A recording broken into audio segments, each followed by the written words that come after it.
নেটের উপর ডিপেন্ড করে কত সময় লাগতে পারে।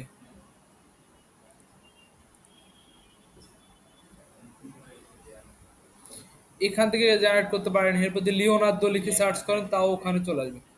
দেখেন আমাকে ৪টা ডিজাইন আমাকে দিচ্ছে। প্রত্যেকটা ডিজাইনই সুন্দর। আমি এখান থেকে প্রথম ডিজাইনটাকে যদি নেই, এটাকে কপি করলাম, কপি ইমেজ করলাম বা সেভ করতে পারেন, সেভ ইমেজ। আমি কপি ইমেজ করলাম, এখানে ইলাস্ট্রেটরে আসলাম, এখান থেকে ফাইল থেকে নিউ, এখান থেকে ওয়েব থেকে আমি একটা ফেজ নেই, আপাতত 2500 একটা ফেজ নিলাম।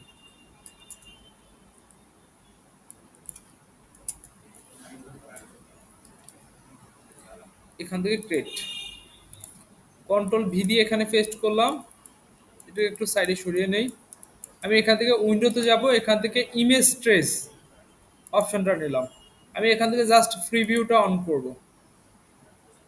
আমি এখান থেকে কালারটাকে, যদি মনে হয় যে কোথাও ভেঙে গেছে তাহলে এটাকে স্কেলটাকে টেনে কমিয়ে বাড়িয়ে দেখবো আমার এটা ঠিক আছে। আমি এটাকে কমানো লাগলো না, এখান থেকে এক্সপান্ড আনগ্রুপ করব, হোয়াইট কালারটাকে ধরলাম। এখান থেকে আমি ম্যাজিক টুলটা নিয়ে হোয়াইট কালার উপর একটা ক্লিক করব, ব্যাক স্পেস দিব, সবগুলা কালার চলে গেছে হোয়াইট। পুরোটাকে ধরলাম, কন্ট্রোল জি দিয়ে গ্রুপ করব। এখন এই আমার টি শার্টটা কিন্তু ডিজাইন শেষ, এটাকে আমাকে বলবে যে মক আপ করার জন্য। টি শার্ট মক আপ করার জন্য আমি এখান থেকে ফিকে যাব।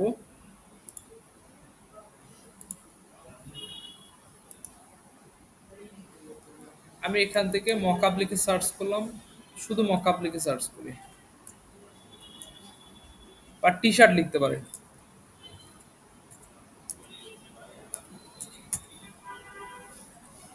টি শার্ট মক আপ লিখে সার্চ করবেন, অসংখ্য টি শার্টের মক আপ পেয়ে যাবেন।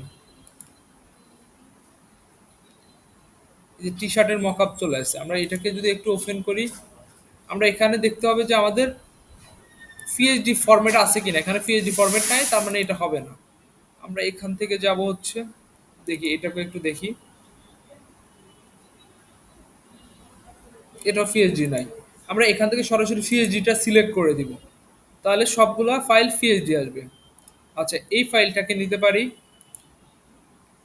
যেগুলো ফ্রিতে দেয় ওগুলো নিব। এটা ফ্রিতে আছে, যে এটা পিএইচডি আছে, এখান থেকে ডাউনলোড।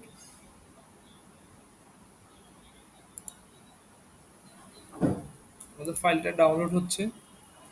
যেমন এটাকেও নিতে পারবেন, যেগুলোতে মুকুট পরানো এগুলো নিতে পারবেন না, এগুলো প্রিমিয়াম, এগুলো বিক্রির জন্য দিছে জাস্ট।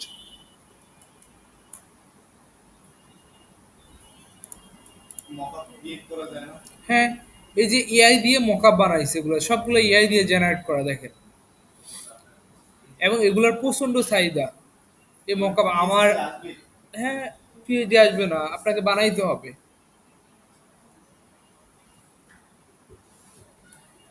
এই যে কত দারুণ মকআপ,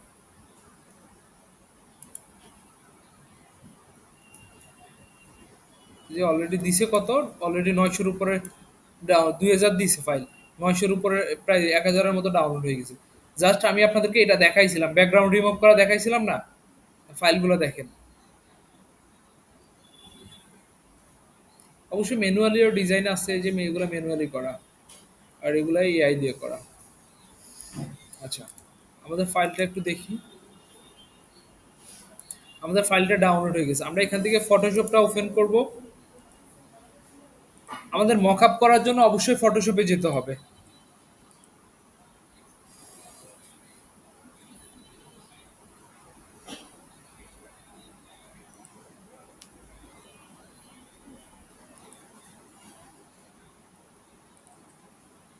ফটোশপটা ওপেন হয়ে গেছে। আমরা এখান থেকে ফাইল থেকে আমরা মকআপটাকে আমরা ওপেন দেব। আমাদের মকআপটা ওপেন হয়ে গেছে। আমরা এখানে আমাদের লেয়ার অপশনটা খুঁজে বের করব। এখানেও লেয়ার অপশনটা আছে, এখানে না পাইলে উইন্ডোতে যান, এই যে লেয়ার অপশনটা এখানে আছে, এই যে লেয়ার। আমরা এখান থেকে, এটা হচ্ছে আমাদের ব্যাকগ্রাউন্ড মেইন, এটাতে ফ্রিফিক লেখাটা আমরা এটাকে অফ করে দেব। ফ্রিফিক লেখাটাকে আমরা এই অ্যারোর উপর ক্লিক করলে দেখেন এখানে টি শার্ট নামে এই অপশনটা আছে। আমরা এখানে আবার অ্যারোতে ক্লিক করব। আমরা একটু সবগুলোকে অফ করে দেখব কোনটাতে কি আছে। যে এটাতে স্টিকারটা আছে আমাদের স্টিকারটা এখানে বসবে। তার মানে আমরা এটাকে এই যে স্মার্ট অবজেক্টে আমরা একটা ক্লিক করব। এই যে আমাদের ডিজাইনটা এখানে চলে আসে, আমরা এটাকে আই বাটনটা অফ করে দিলাম। এটাকে আমরা হোয়াইট কালার করে দেই, তাহলে ভালো দেখা যাবে ওখানে। আমরা এখান থেকে হোয়াইট কালার করে দেই। কন্ট্রোল সি দিয়ে আমি কপি করব, ফটোশপে আসলাম, কন্ট্রোল ভি দিয়ে এখানে পেস্ট করব। অবশ্যই এখানে স্মার্ট অবজেক্ট সিলেক্ট থাকতে হবে। এখান থেকে এটাকে ছোট করে নেই। ওকে, এখান থেকে আমি এটাকে টিক দিয়ে দিলাম। কন্ট্রোল অ্যাশ চাপ দিব। আমাদের ডিজাইনটা সেভ হয়ে গেছে, এখান থেকে যাব। এই যে ডিজাইনটা আমাদের এখানে চলে আসছে, একটু এদিকে হয়ে গেছে, আমি এটাকে আরেকটু কাস্টমাইজ করব। কন্ট্রোল টি দিয়ে সিলেক্ট করলাম,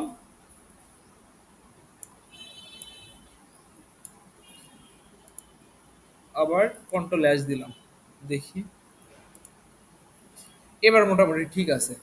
এই যে আমাদের টি শার্টটা এখানে হয়ে গেছে, চলে আরেকটু উপরে রাখতে পারেন, আরেকটু উপরে দেই।